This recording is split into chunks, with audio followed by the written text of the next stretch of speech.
In 1969, 24-year-old Leonard Lane, also known as Skip, was searching for his first car, and he found it in the January issue of Road and Track magazine.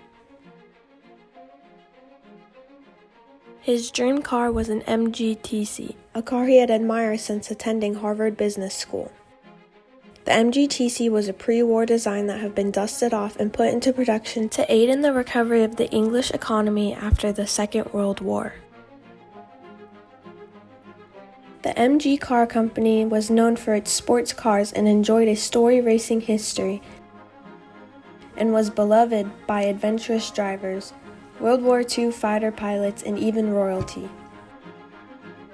Though the four-cylinder engine only produced 54 horsepower, the TC was very light, with a body tub of wood covered in metal panels. The TC was thrilling. According to legend, American GIs stationed in England during the war fell in love with the small, sprightly cars and bought them home, ushering in the American interest in sports cars. MG produced 10,000 of the TC models between 1945 and 1949, and the car listed for sale was number 8306, which rolled off of the assembly line on March 29, 1949.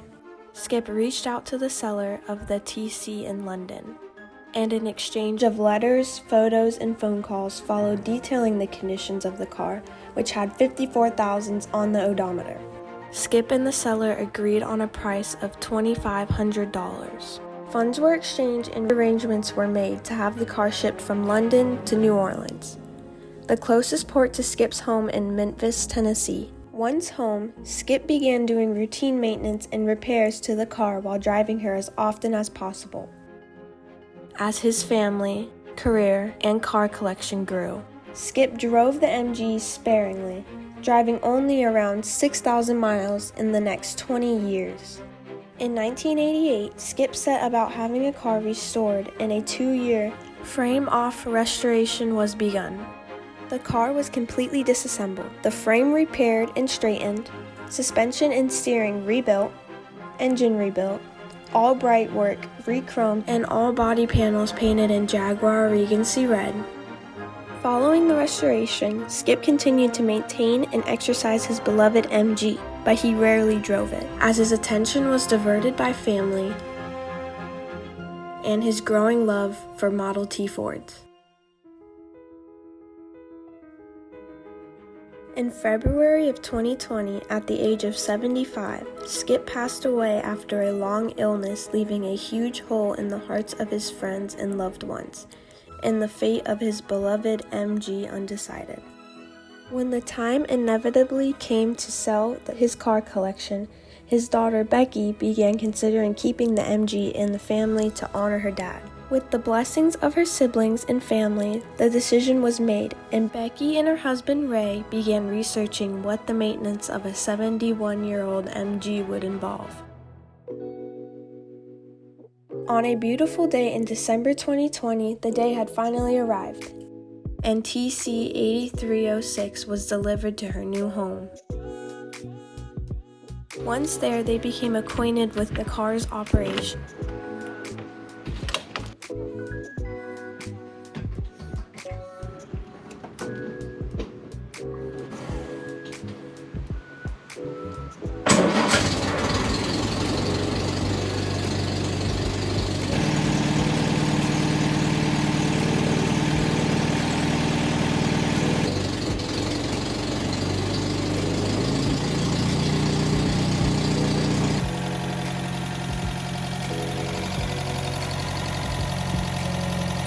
And when they felt comfortable, they took her out for a series of test drives.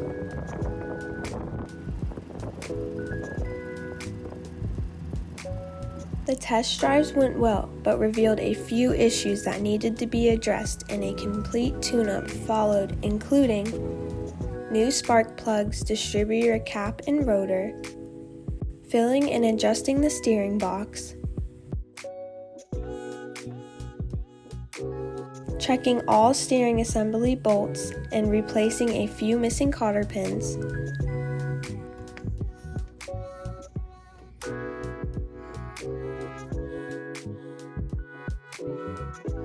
changing the oil and the filter,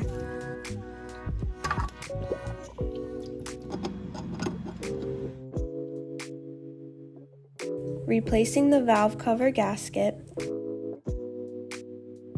replacing the pedal cluster fume excluder and pedal rubbers, polishing all of the chrome, and a wash and wax. The test drive also revealed a shimmy in the front left wheel, and after further investigation, it was discovered that there was a significant play in the hub. Once the wheel and hub were pulled, it was clear that the outer wheel bearing had wallowed out the inside of the hub, causing the play. A new hub was ordered along with new bearings, spacers, and seals.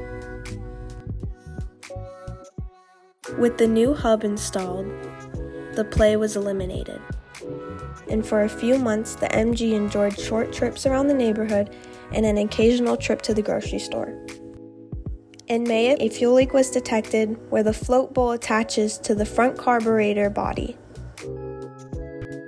Since the carburetors are located directly above the hot exhaust manifold, this was a potentially dangerous situation.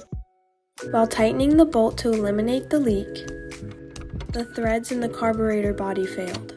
Not uncommon in these now 70-plus-year-old aluminum carburetors. The carburetors were removed from the car and an original carburetor body was found. Both carburetors were disassembled, thoroughly cleaned and completely rebuilt with all new gaskets, jets, and needles.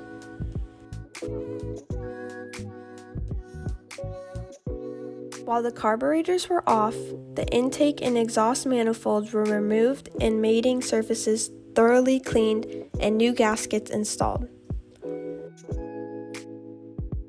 The rebuilt carburetors were installed. Fuel lines attached and new fuels overflowed, pipes bent and routed. The flow of the air into each carburetor was balanced and the throttle set. The air-to-fuel ratio was adjusted and the air filter and manifold were reinstalled. Once back on the road, the carburetors were fine-tuned by inspecting the spark plugs after a series of test drives, and the air-fuel mixture adjusted accordingly. Once the carburetors were sorted out, the cylinder head bolts were torqued to spec in the prescribed sequence and a valve adjustment was performed.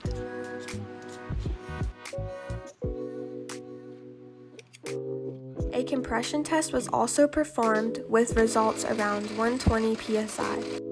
The 20-year-old tires were replaced and new tires and tubes were mounted and statically balanced.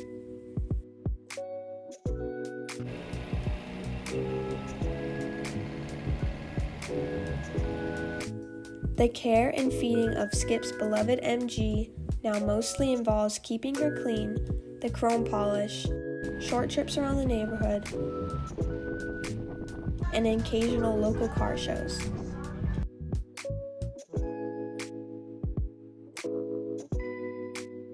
The hope is that with patience and care, TC8306 can be kept in good mechanical and cosmetic order for the day when one of Skip's grandchildren takes over his car. Maybe it'll be me.